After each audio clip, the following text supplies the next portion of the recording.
The first thing that you need to do is to open the settings app on your iPhone and then scroll down until you see the search bar at the bottom.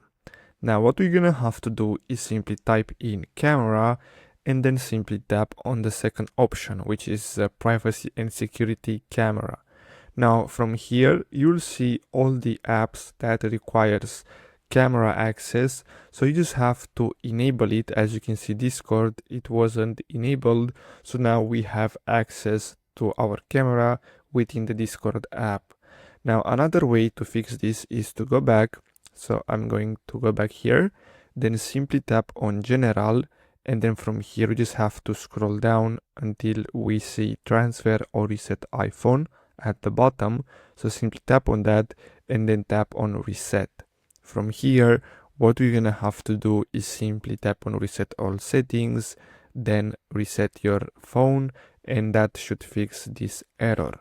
So basically that's all for today's video. Thanks for watching.